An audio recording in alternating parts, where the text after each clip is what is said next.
Bom, meu nome é Alexandre Rui Barbosa, sou filho de produtor, neto de produtor.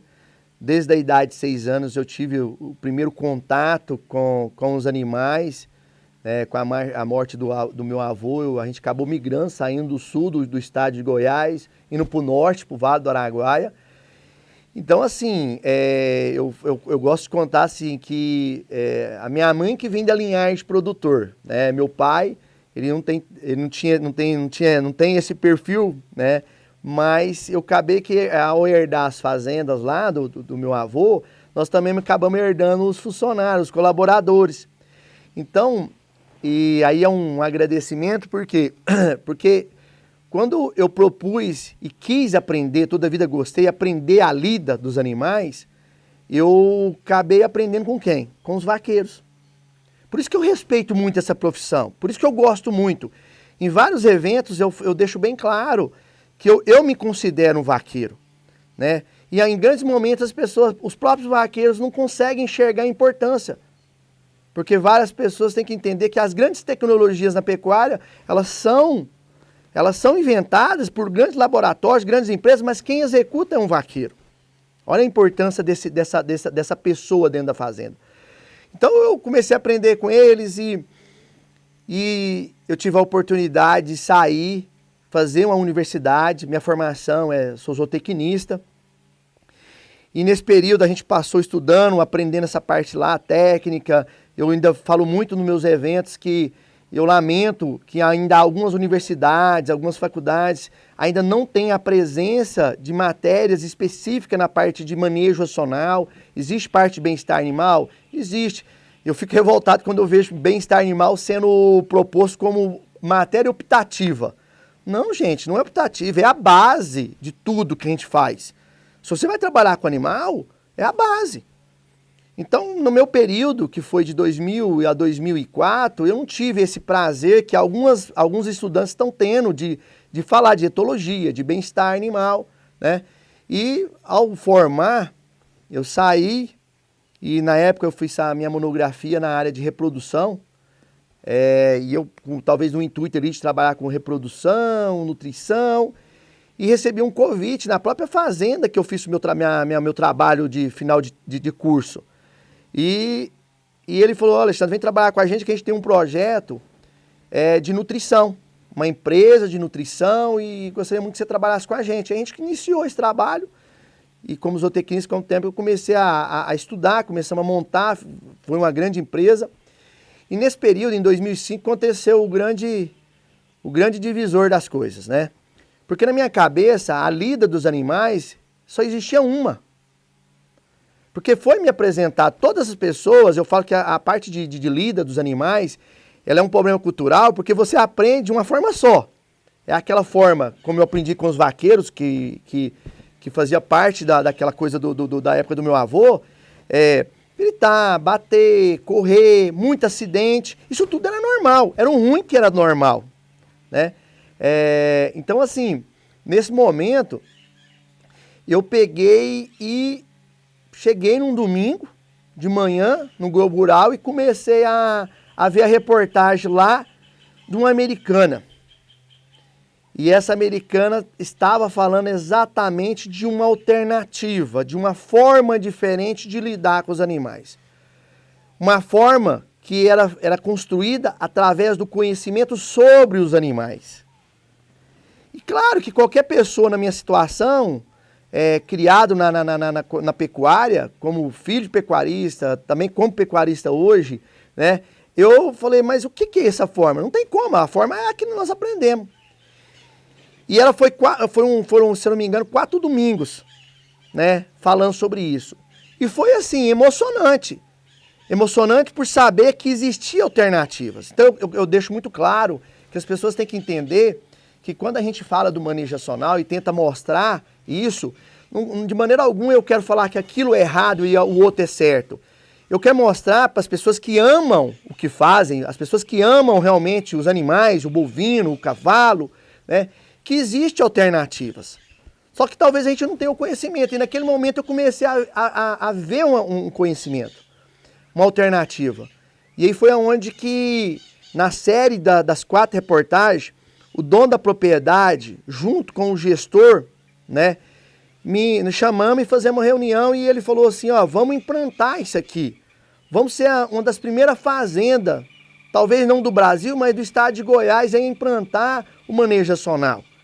Né, uma forma que traz o bem-estar, uma forma que traz segurança para as pessoas, traz segurança para os animais. E principalmente lá no caso dele, o produtor, ele viu uma pessoa, um empresário da rede de supermercado em São Paulo, ele viu isso, o nome dele João Batista Gonçalves, que foi também um grande professor meu, de vida mesmo. Eu falei, Alexandre, isso é uma oportunidade da gente agregar valor. E na fazenda mexer com cria, recria, engorda, uma quantidade grande de raça, umas 6, 8 tipos de raça. Ele fazia muito cruzamento industrial, muito Nelore, muita coisa assim. Tinha confinamento, semi-confinamento. Então era um canteiro à disposição para a gente fazer o trabalho. E aí foi muito importante o apoio das pessoas, dos vaqueiros, né? Agradecer bem também os meninos lá na fazenda, o gestor, os capatazes, porque eles abraçaram a causa. Só que existe um detalhe que é muito importante eu frisar nesse início. As pessoas têm o hábito de copiar. E isso é um grande erro. No início, a gente começou a tentar copiar as coisas. Ah, mas a americana há tempo eu fazia assim, nós temos que fazer assim. Só que o curral deles era diferente. A cultura de lidar com os animais do americano, do norte-americano, era diferente. Né? O temperamento dos animais em questão, avaliado na reportagem, também trazia isso. Uma calma. E eu estava lá com o quê? Vaqueiros culturalmente da forma nossa, né? Aqui no Brasil, especificamente aqui no Vale do Araguaia. Eu ainda brinco muito que o Texas americano está aqui no Vale do Araguaia. E eu conversando, e aí eu falo, gente, mas o vaqueiro não é aquele. Aí eu olhei aqueles currais que nós tínhamos lá, currais convencionais, currais de tábuas, né, aqueles grandes currais, e animais da raça zebu, né, Nelore, vaca parida e aquela coisa. Então no começo houve falhas, porque a gente não conseguia a entender, a gente queria copiar. Quando todo mundo percebeu que a gente tinha que mudar, na verdade a gente tinha que pegar a ideia e modelar ela para a realidade nossa, do nosso tipo de gado, para o nosso tipo de vaqueiro, para nossas instalações, aí a coisa começou a fluir. E aí nós tínhamos chegamos a ter mais de 12 mil animais sendo trabalhados sem nenhum tipo de violência, sem agressão, sem correria, sem acidente. E aí todo mundo esperando resultado. Aí vieram o resultado na parte reprodutiva, foi lá em cima. Na parte de animais com diminuição de problemas de saúde, animal estressado, abaixa a imunidade e acaba, né, ficando doente. E as coisas foram acontecendo. Aí quando nós deparamos com uma grande surpresa, foi na hora que você mandava os animais para o frigorífico. Aí foi mais chocante. Por motivos como a diminuição de perda por lesão na carcaça foi gritante, né? O peso das carcaças, em média, aumentou comparado com o peso das carcaças antes, porque tirava menos machucado, sabe? Então, e aí a indústria começou a olhar para o produtor, para a gente na fazenda lá, e falar assim, ô, você tem mais esse tipo de produto? Você tem esse produto lá? Qual que era o produto que ele referia? A carcaça, né? A carcaça bovina, porque ele trabalha com esse produto. Ele não fala, você tem esse boi, não, você tem essa carcaça, porque essa carcaça me dá carne e eu tenho mercados brigando por esse tipo de carne. Porque a gente sabe que o estresse do animal, no momento de um fechado, de um apartado, de um embarcado, de um transporte, de um pré-abate, ele afeta diretamente não só na parte de lesão na carcaça, mas sim na parte da carne, da qualidade da carne. Animal estressado, ele produz uma carne de má qualidade. Carnes conhecidas como DFD. Carnes que acaba prejudicando o sabor, gosto, enfim. Então nós descobrimos uma indústria e aí nós começamos a realmente entrar no que o proprietário pensava. Olha como que a gente pode ganhar muito com isso.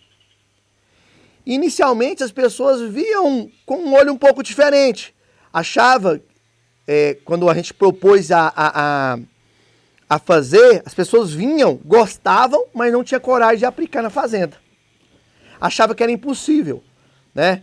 E em alguns momentos a própria fazenda, nós que participávamos, a gente tentava levar a mensagem, mas a parte cultural entravava muitas pessoas, né? Não, isso, ao ponto de muita gente falar assim, isso é frescura, né? É bom, mas é frescura.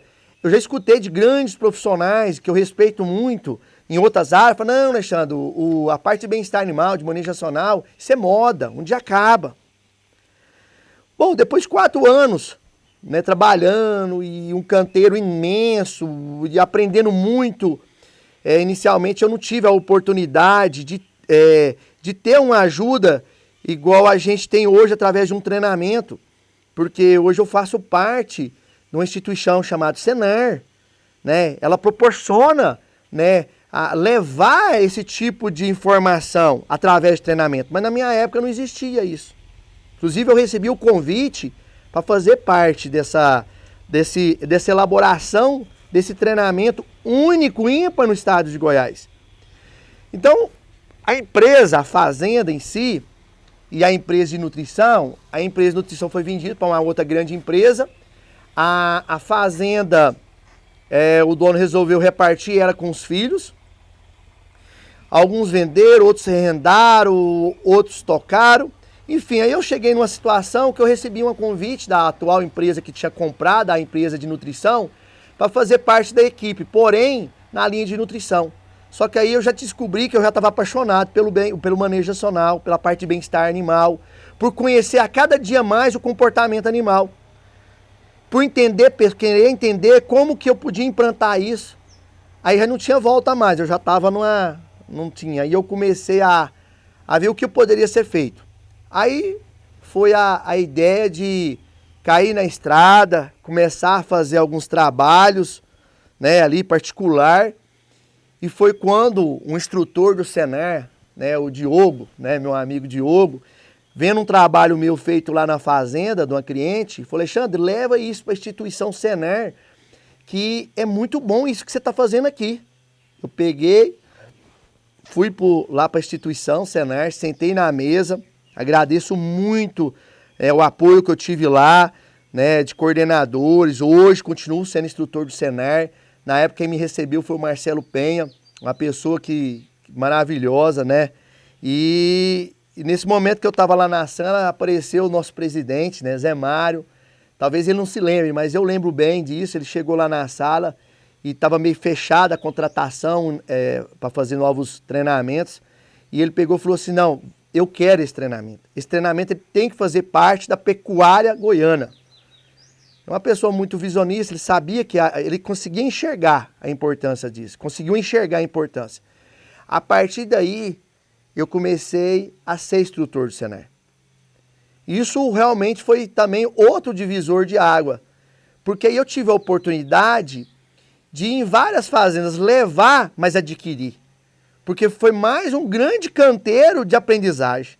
Porque eu estava assim, em fazendas com grandes infraestruturas e também em fazendas com muito pouca infraestrutura, coisas básicas, basicamente currais, 2 curraizinhos, e os caras falam, Alexandre, como que faz isso? Nós temos que fazer.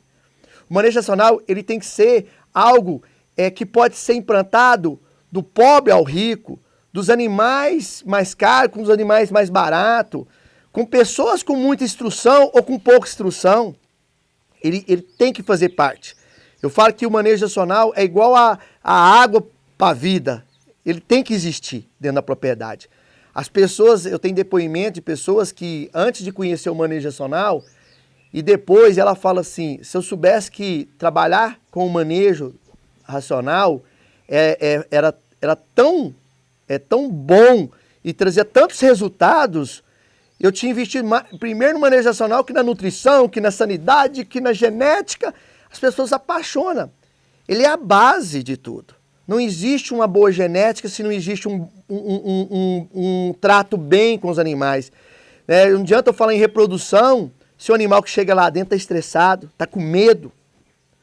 Então, comecei a traçar, a gente começou a andar muito eu comecei a sair fora do estado.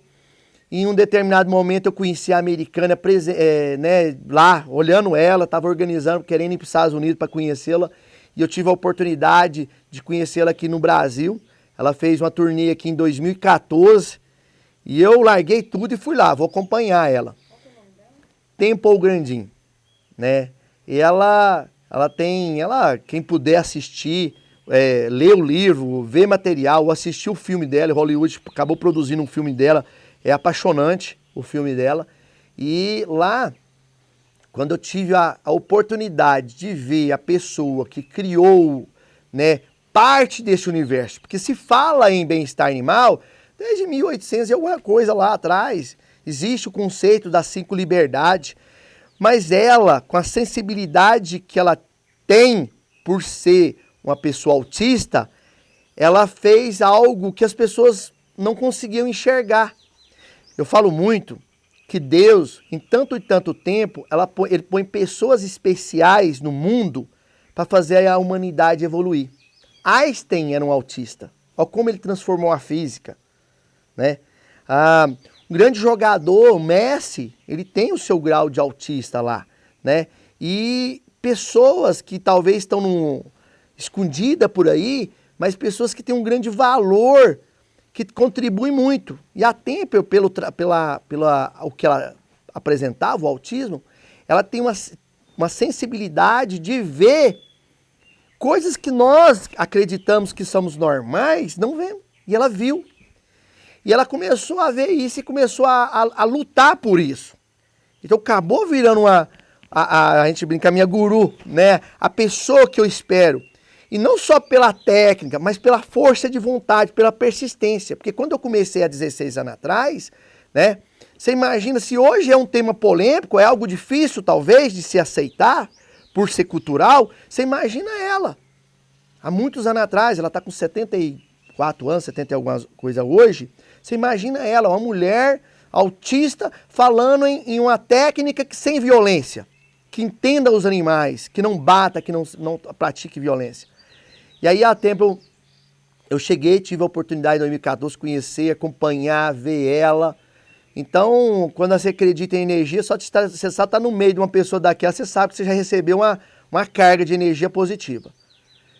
E aí eu tive a oportunidade, na viagem, em uma determinada cidade, se eu não me engano em Cravinho, São Paulo, eu tive a oportunidade de pegar o computador, e era o meu sonho mostrar meu trabalho para ela. Aí eu abri o computador e mostrei os vídeos do meu trabalho que já estava sendo realizado. E ela gostou muito, elogiou, inclusive eu tenho até esse vídeo até hoje, né, de eu mostrando o trabalho lá, ela elogiando, foto com ela e tal. E depois a surpresa minha foi que depois num outro dia, num outro evento em Ribeirão, se eu não me engano em Ribeirão, ela pegou e citou o que ela viu no computador. Foi, eu vi um vídeo ontem,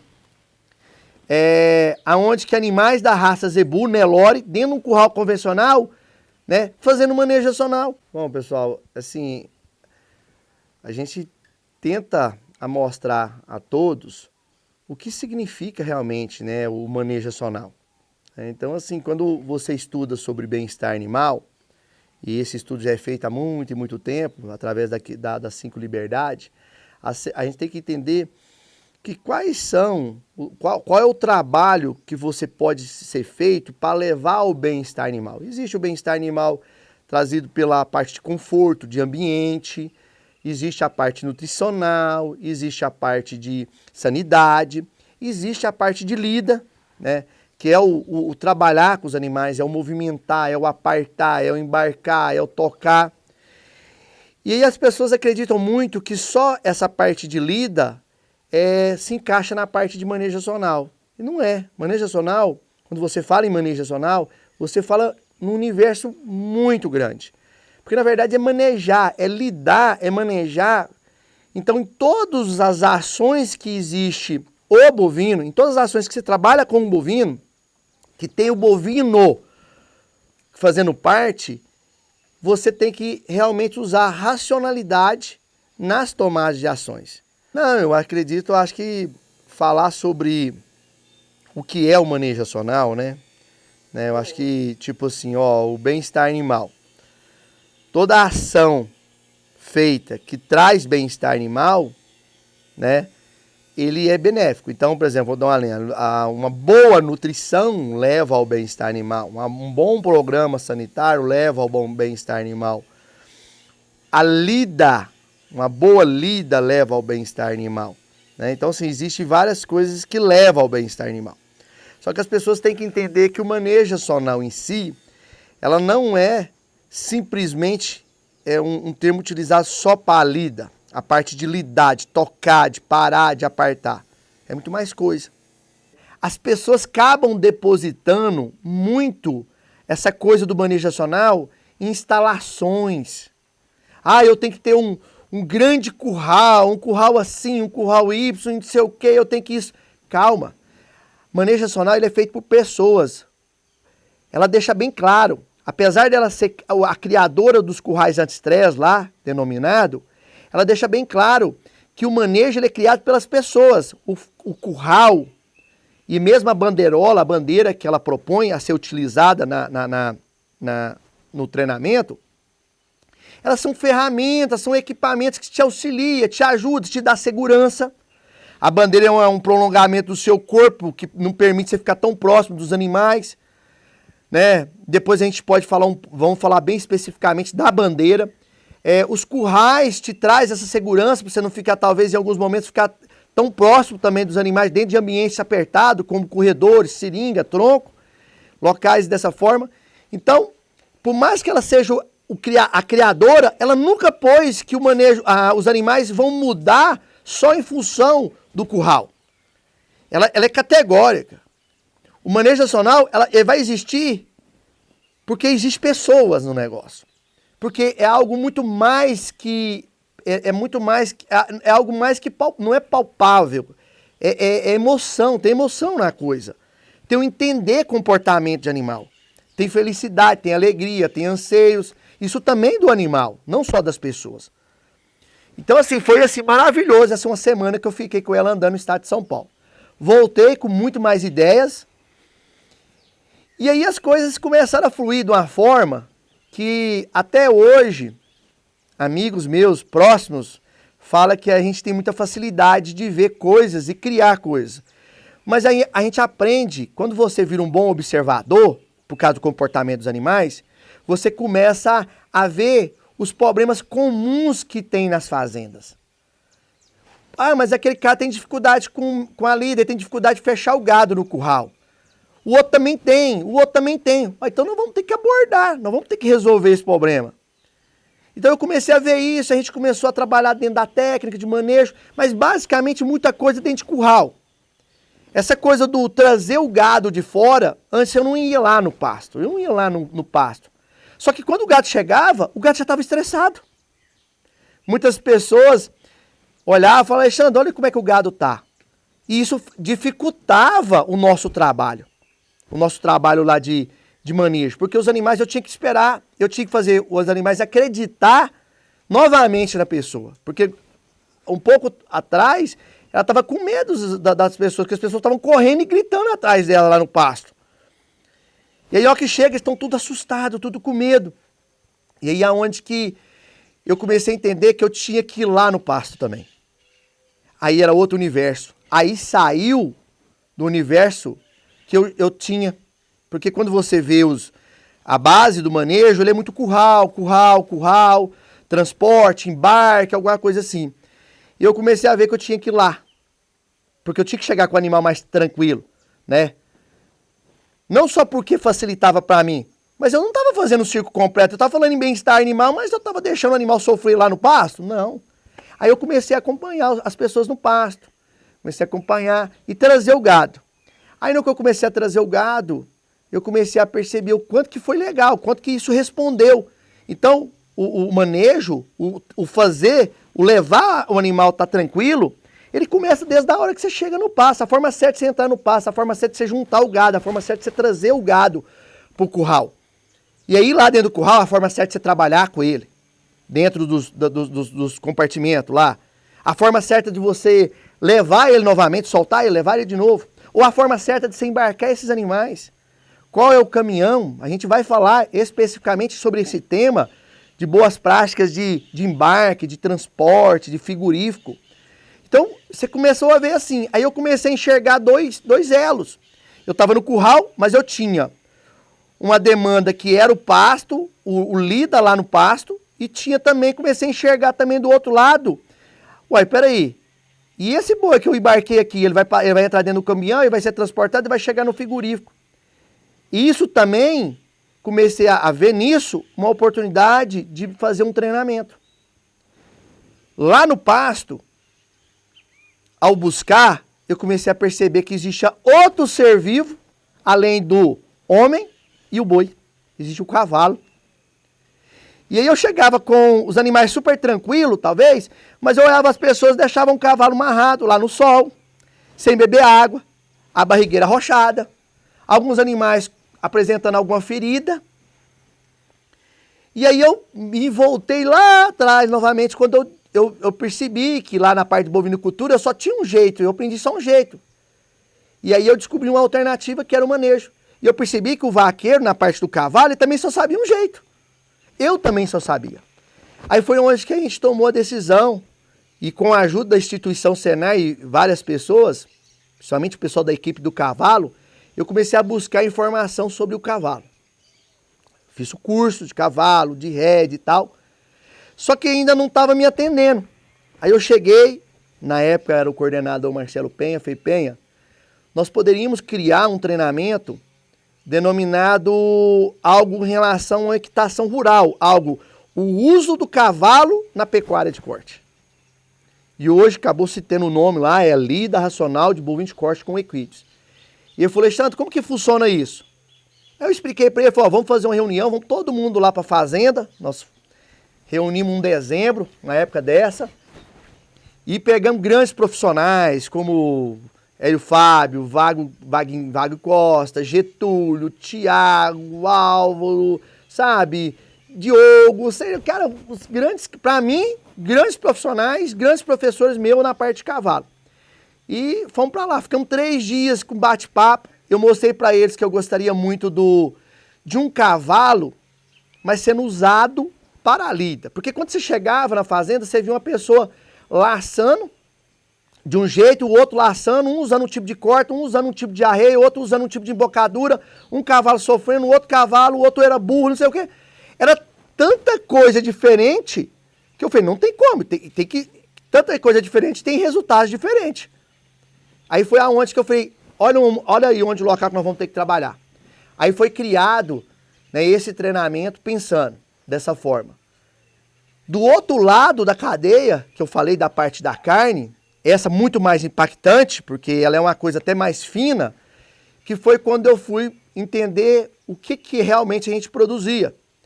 Eu trabalhando com a parte de bem-estar animal, e quando eu descobri que a parte de bem-estar animal, ela influenciava na qualidade da carne, eu tinha que estudar a carne. E aí, até quem acompanhar a gente aí nas redes sociais, vai ver que existe um chamado aí, eu falei em um evento, que uma dona de casa entende mais de carne que o próprio pecuarista. E por que eu falei isso? Porque um dia eu cheguei num supermercado e o cara era um grande pecuarista, abatia não sei quantos animais por ano e na hora de escolher carne ele não sabia. Lá na fazenda, no início, né, com um capataz e gestor, na verdade gerente, seu Sebastião, que ele deu todo o suporte, o próprio dono da propriedade que deixou as porteiras abertas para fazer esse projeto.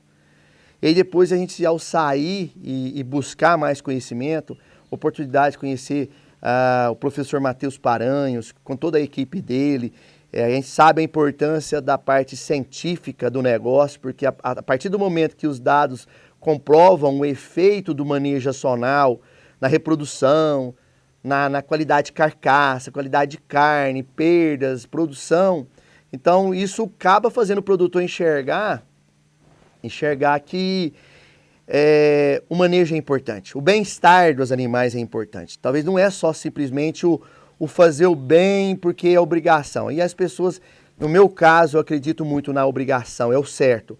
Só que pessoas querem ver algo financeiro. Então, os trabalhos científicos, ele prova que realmente traz benefícios.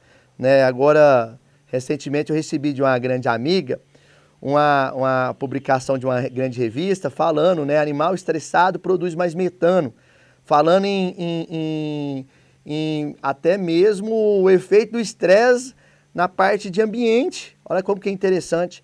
Então, assim, muito importante, toda a equipe dele, Adriano, conheci. Então, assim, e depois pessoas igual o professor Renato, hoje não se encontra hoje com a gente aqui mais, nesse mundo, que eu falo muito carnal, né? E hoje ele fez a passagem, só que ele me deixou uma lição, e ele especificamente ele me deixou uma lição muito grande, né? Foi aonde que eu comecei a entender que as coisas tem que enxergar o entorno. O entorno eu trabalho com seres vivos. Antigamente a gente via só o boi, aí através da convivência com ele eu vi que a peça fundamental era as pessoas. Ele fez me enxergar isso muito. Então eu queria deixar um agradecimento muito especial para ele, porque eu acho que parte do que eu sou e o que eu cresci, nessa parte técnica, né, ele contribuiu muito. Apesar de ter deixado a gente, mas ele deixou vários materiais, várias lições que agrega muito. E existem grandes outros profissionais hoje, eu acho que independente da linha que a gente segue, né, dentro do manejo racional, da parte de bem-estar animal, se é o uso da bandeira, se é alguma outra técnica diferente, mas sempre buscando o bem-estar das pessoas, dos animais, do meio que você vive. Então, assim, um agradecimento especial para essas pessoas que participaram e ainda participam, né, dessa evolução técnica que eu tenho hoje nessa parte de bem-estar animal. Bom, pessoal, e aí eu saí ali, né, entendi que existia duas porteiras, né, que era o trazer o gado do curral para fora, ali, e existia também aquele trabalho do transporte, o trabalho do frigorífico e de carne, essas coisas. E até, se alguém estiver acompanhando aí a gente no Instagram, né, você vai ver lá, ou no canal do YouTube, você vai ver uma frase que eu falei num evento meu, que dona de casa entende mais de carne do que o pecuarista. Eu queria deixar bem claro que isso é uma provocação sadia, tá, gente? Por quê? Porque o dia que eu cheguei num supermercado e vi um produtor que matava boi, pecuarista não sei quantos anos, e ele não sabia escolher um pedaço de carne, pô, eu falei assim, mas isso não existe. Foi onde que deu o estralo também. Eu já vinha com aquela preocupação da parte do manejo racional, no efeito disso na lesão de carcaça, qualidade de carne. Mas eu não tinha percebido que o próprio pecuarista, ele não tinha as informações que deveria ter por ser pecuarista. Então, criado um berço pecuarista, a gente aprendeu a vida inteira em pensar em falar de... eu produzo boi gordo, eu produzo vaca gorda, eu produzo novilha gorda, eu tenho a raça fulana, eu tenho a raça cicrana. Aí eu comecei a perceber que o pecuarista, em alguns momentos, ele não percebia que ele não percebia que ele produzia carne, ele não produzia carcaça, ele não via como carcaça. Ele falava, nossa, eu tenho uma boiada boa, gorda. Não, ele não falava assim, nossa, eu tenho uns animais que têm carcaças extraordinárias. Por quê? Porque ele não entendia basicamente que ele produzia carcaça. A vida inteira nós vimos como boi gordo e vaca gorda. Aí foi quando eu falei, nossa, tem muita coisa a se falar nesse treinamento de... Vamos criar um treinamento que o pecuarista enxergue as perdas, que ele entenda o que ele pode fazer para melhorar, sabe, apresentar um universo que o próprio pecuarista não conhecia. Como que um produtor chega num açougue e ele não sabe de carne? Então isso me assustou, isso foi um start que eu dei, que eu ofereci, tem muita coisa a ser feita, parte de legislação, sabe? Então foi muita coisa que a gente buscou para criar esse treinamento também. E em relação a esse tema, nós vamos falar com vocês bem especificamente, cada importância, onde que isso impacta diretamente e indiretamente na cadeia da pecuária. Então assim, o que a gente entende é que tem vários segmentos. Além de tudo, eu trabalhando com muito pesado na pecuária de corte, algum tempo atrás, eu recebi um desafio para entrar na pecuária de leite. E isso é outra história também. Porque até então, todo o segmento vinha de corte. E um dia, num evento, numa fazenda lá perto de Fânia, eu sou Jurimar Godin, Ele falou assim, Alexandre, eu gostaria que você atendesse o meu primo lá na cidade de Goiás. Ah, legal, ele mexe com o quê? Cria, recria ou engorda? Ele falou assim, não, ele mexe com vaca de leite holandesa estabulada. Eu falei, mas peraí, o que que isso, sabe o que a gente pode ajudar? São animais muito dóceis, instalação muito boa e tal. Vai lá, você vai entender o que eu tô falando. E foi quando eu cheguei lá, fui muito bem recebido pelo casal Giovanni Goldin e Cristina, né?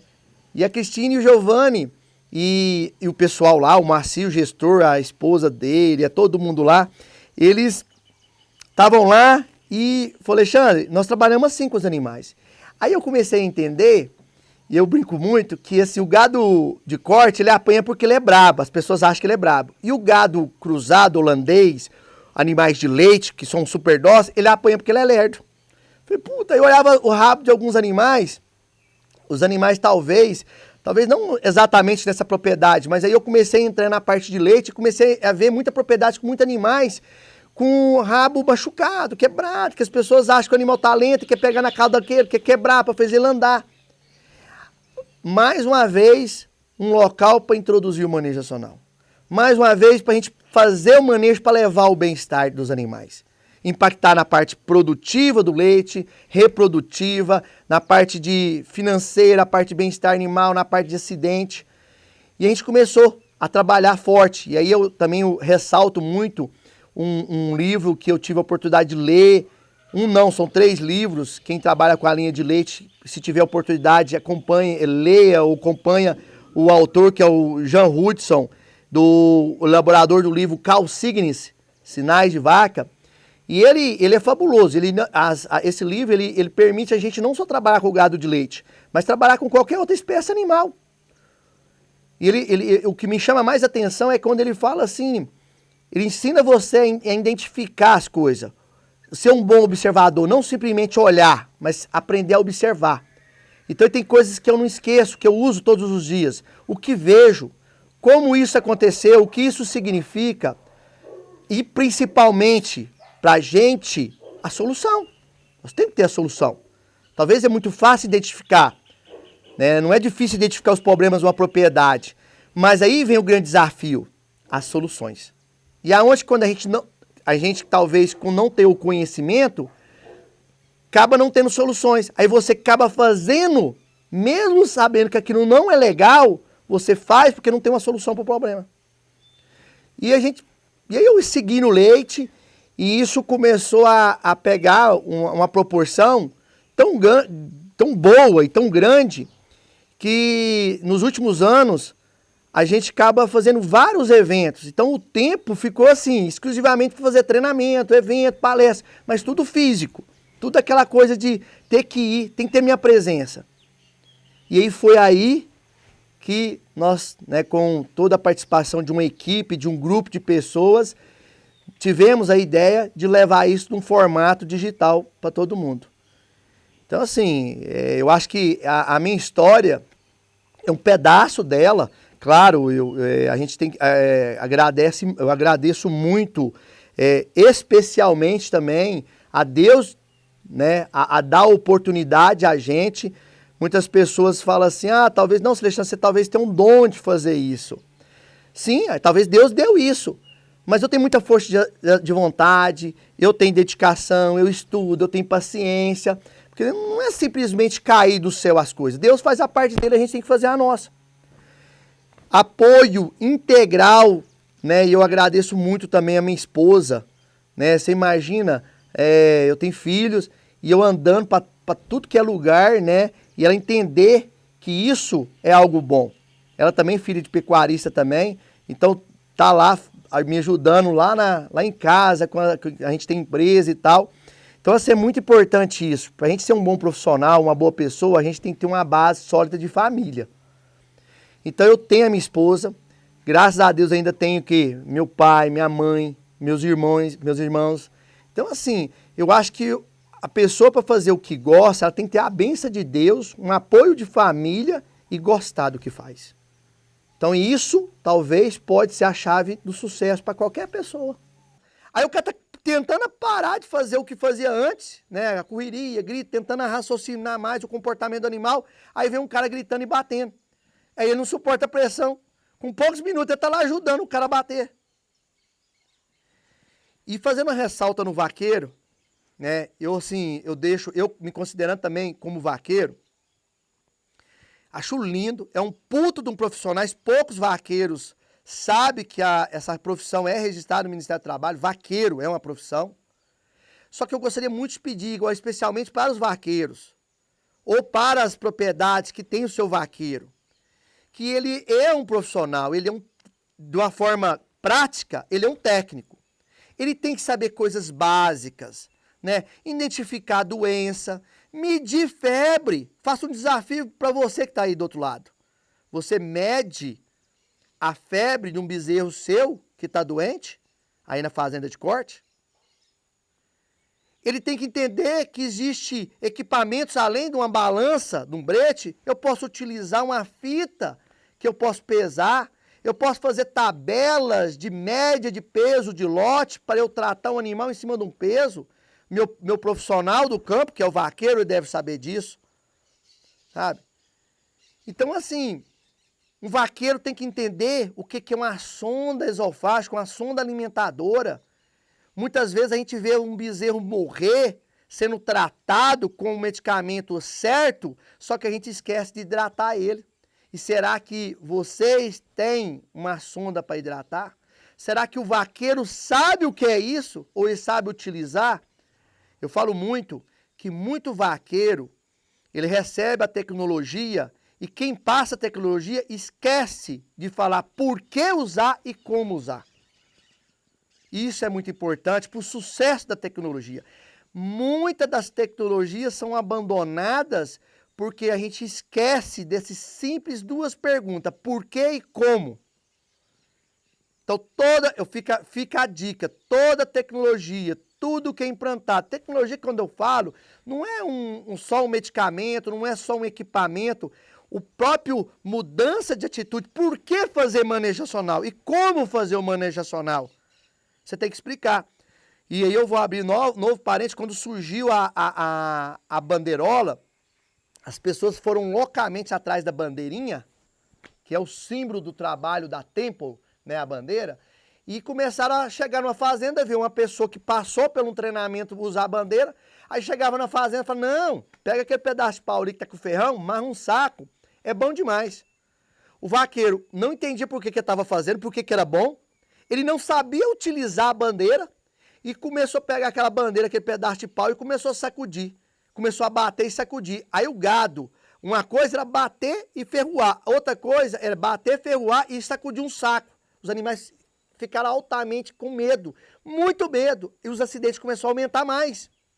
Mas não era culpa da bandeira ou do manejo racional, é que as pessoas esquecem que nós temos que ter comunicação, uma boa comunicação, quando você leva uma tecnologia. Por isso que tem técnica, por isso que tem técnicos, por isso que tem treinamentos, por isso que tem curso. Então, do nada, para um vaqueiro de 40 anos de profissão, cai no colo dele, assim, vão parar de gritar e bater, você vai usar na ponta de sua vara, vai usar uma bandeira. Aí o vaqueiro olha assim e fala assim, doutor tá doido, né? Ficou doido. E o pior é que nem ele passou pro treinamento, ele viu um pequeno vídeo ilustrativo, ou ele foi numa pequena palestra, e ele, mesmo se for dentro de um treinamento, é muito complexo você chegar e passar a informação em 5 minutos para o cara fazer, o seu colaborador. E aí foi aonde que as pessoas começaram até mesmo a abandonar o equipamento bandeira, a bandeirola, por falta de entender que o problema é que não houve comunicação. Não houve um treinamento, não houve uma explicação da melhor forma de utilizar a bandeira. Igual o próprio curral anti-estresse elaborado aí, que as pessoas fizeram, muitos acreditavam que a solução era o curral e tal, não estudaram sobre o curral e começou a comprar curral e começou a implantar.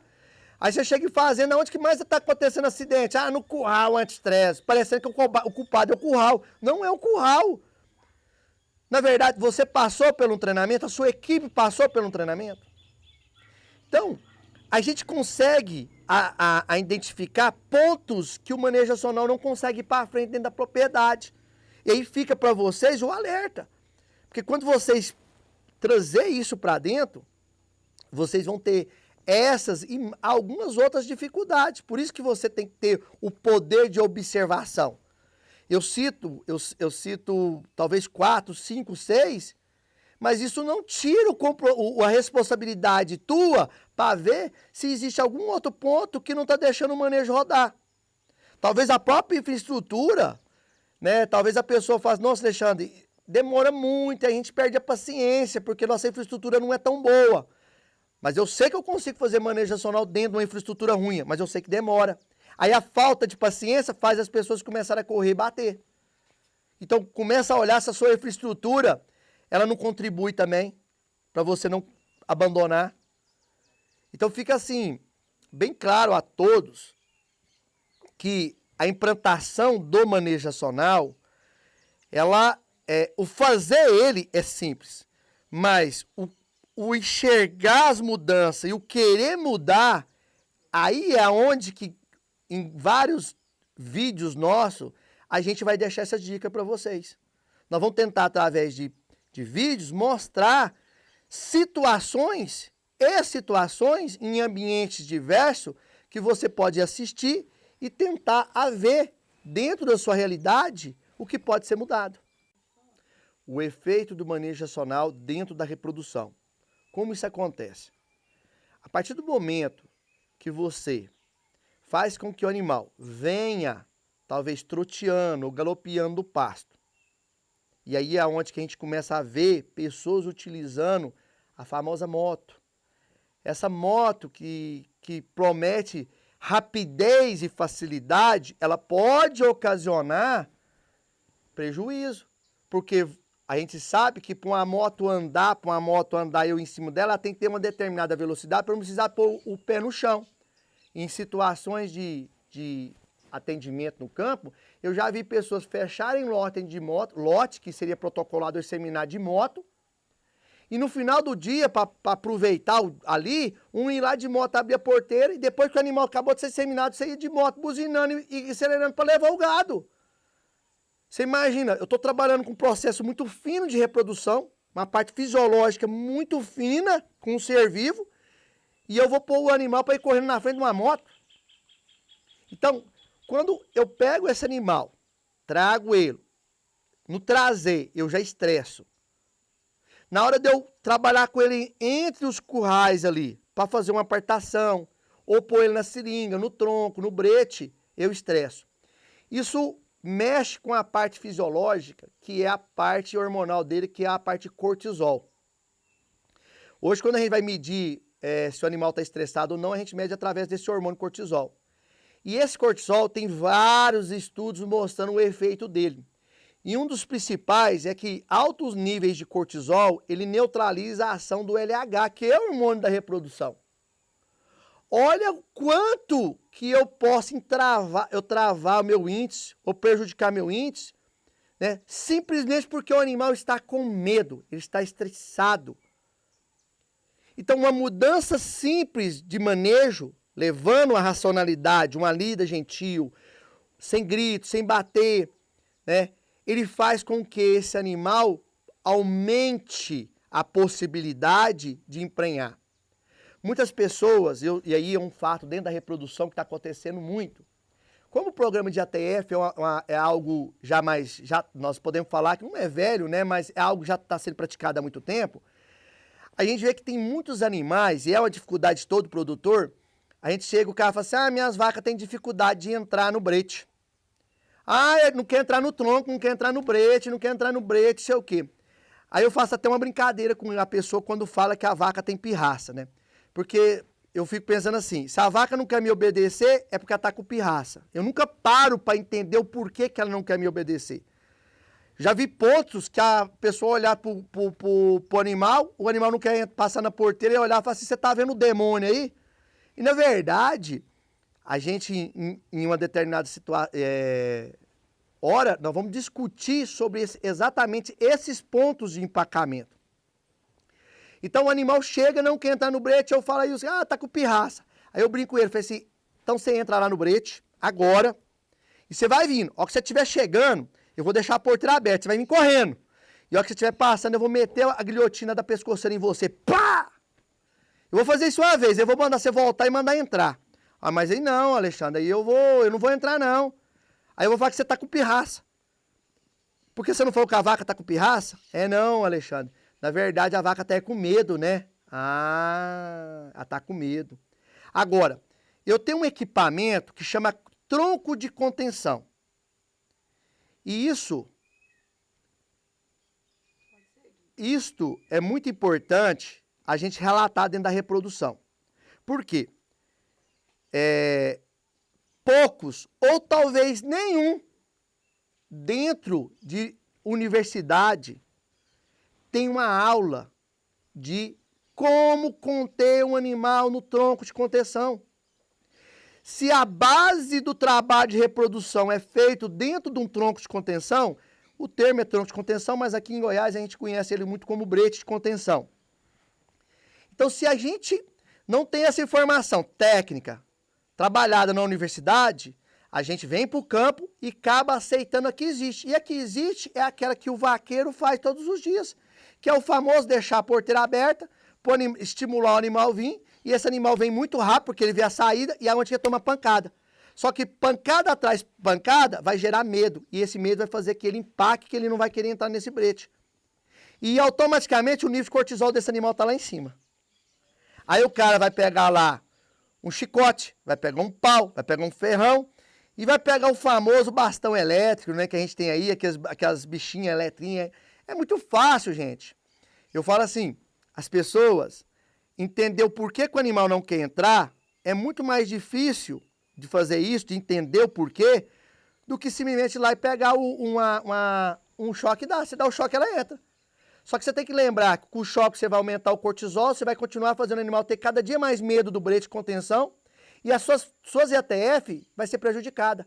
A cada IATF, aquela vaca, quando ela chega, ela vai ficar cada dia com mais medo. E os seus índices vão se abaixar. Ah, mas eu faço um puto do programa de melhoramento genético para reprodução e eu tô derrapando, eu não tô conseguindo aumentar. Claro que você não está conseguindo aumentar nas vacas velhas, porque as vacas cada dia tem medo.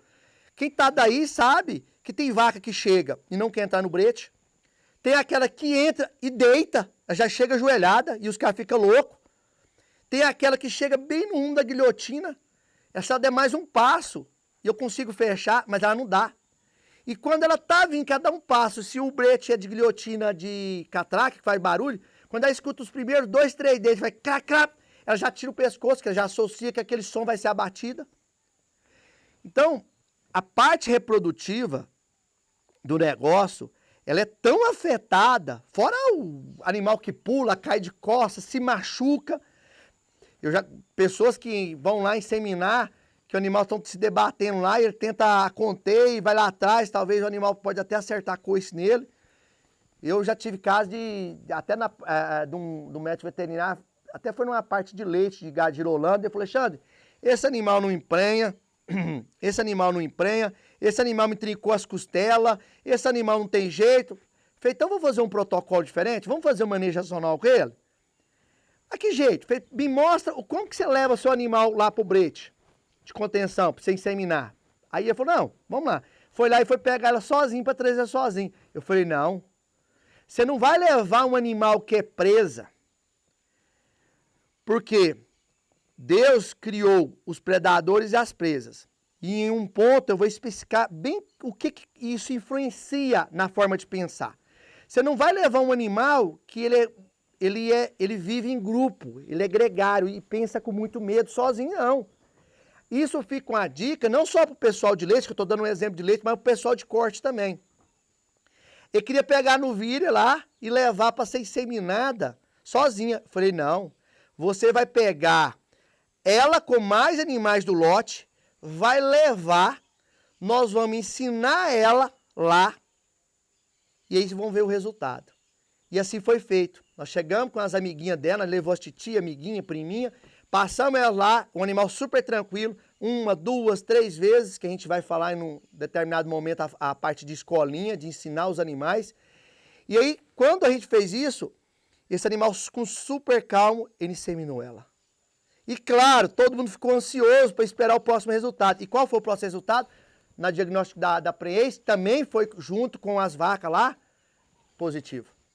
Eu tenho história de vacas que foram inseminadas 14 vezes e não pegava. Depois que a gente fez o protocolo de manejo racional dentro dela, ela emprenhou. Então, olha o quanto o estresse ele pode prejudicar.